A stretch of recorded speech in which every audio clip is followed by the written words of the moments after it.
Hello student, मैं हूं सिकंदर विश्वकर्मा। आप सभी का स्वागत है लाइफलाइन क्लासेस में। चैनल पर नए हो तो सब्सक्राइब कर दीजिएगा। हमारा जो क्वेश्चन है एक्सरसाइज 1.3 का question number first. Question number first में क्या दिया है? सिद्ध कीजिए कि कड़ी में पांच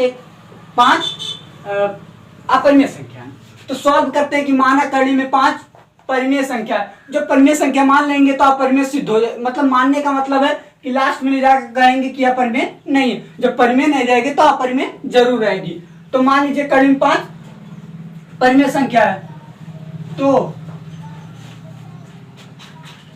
इसलिए कड़ी में 5 बराबर ए बी। अब क्या करेंगे? दोनों पक्षों का वर्ग कर दें। दोनों पक्षों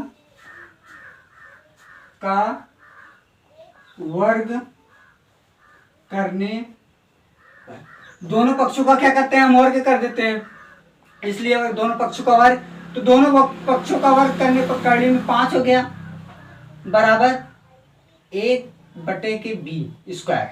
तो यहां पर जब स्क्वायर है कर्ली में, कर्ली है तो कर्ली का किसी संख्या दें जो कर्ली में है, उसका वर्ग करने पर कर्ली से हट जाएगी। तो यहां पर क्या हो जाएगा? 5 और यह a²/b स्क्वायर। अब क्या करते हैं? पक्षांतर कर लेते हैं। तो यहां पर हो जाएगा 5b² बराबर a²। अब क्या करते हैं? 5 को इधर कर लेते हैं।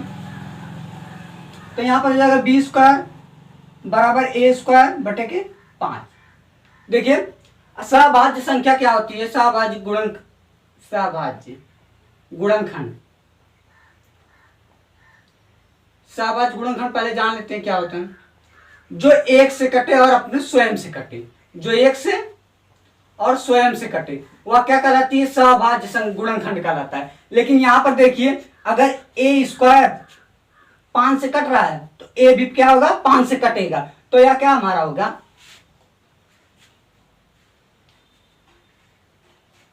a² का एक गुणनखंड, a² का एक गुणनखंड 5। तो a का भी गुणनखंड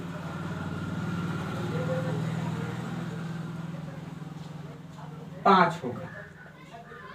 ठीक है। यहां पर जो a² अगर मान लीजिए हम अभी कहें कि a² जो होगा, अगर 5 का गुणनखंड है तो a भी क्या होगा? 5 का गुणनखंड ही होगा। तो अगर आप स्क्रीनशॉट लेना चाहते हैं ले लीजिए, क्योंकि व्हाइट बोर्ड फुल हो चुका है। अब हम क्या करते हैं? मान लीजिए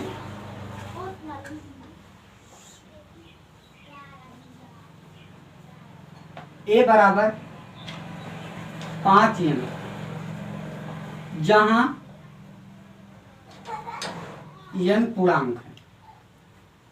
ठीक, जहां n पूर्णांक है। अब a बराबर 5n दिया है, तो हमारा जो आगे हमने क्या माना था? कड़ी में 5 बराबर,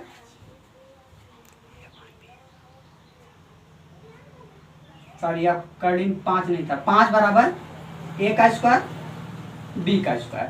तो 5 बराबर a² b²।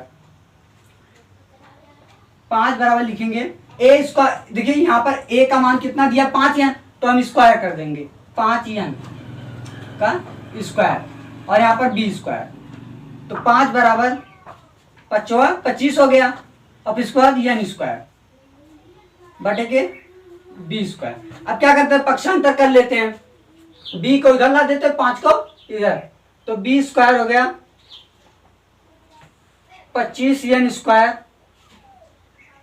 बटे के 5। तो यहां कट गया 5 पर 5 25। तो b² हो जाएगा,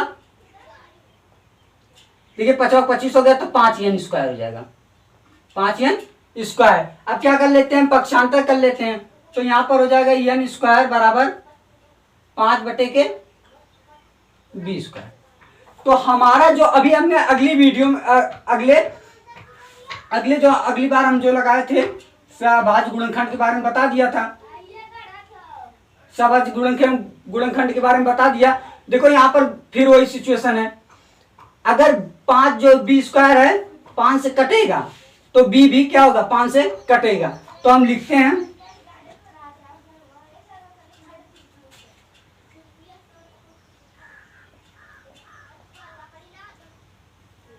अगर बी स्क्वायर का एक गुणनखंड 5 है तो बी का बी गुणनखंड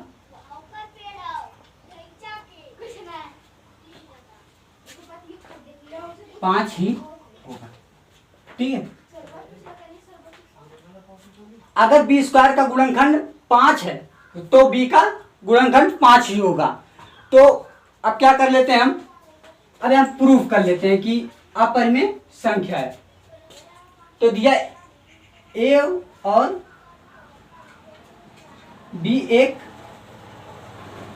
ए और बी एक गुणनखंड है। आगे हमने लगा लिया था कि मतलब ए स्क्वायर का लगा था, अब हम लगा रहे हैं बी स्क्वायर, तो ए और बी क्या है एक गुणनखंड है।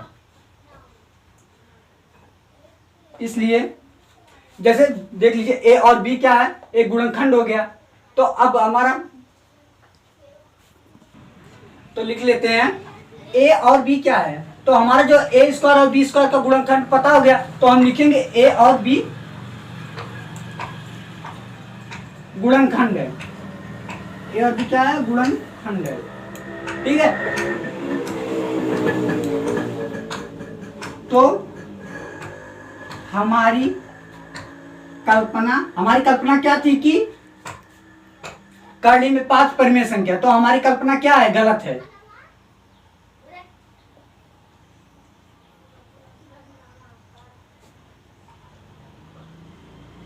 करली में 5 अपरिमेय संख्या है,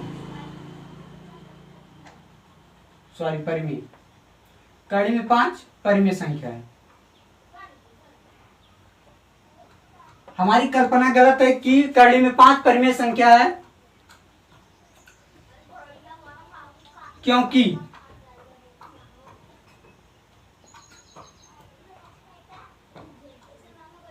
ए और बी का गुणनखंड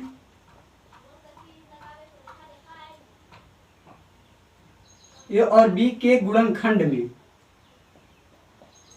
एक के अतिरिक्त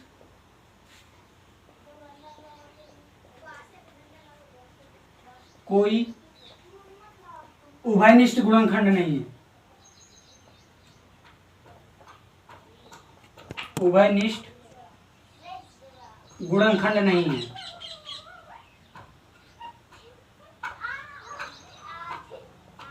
इसलिए करली में 5 अपरिमेय संख्या है।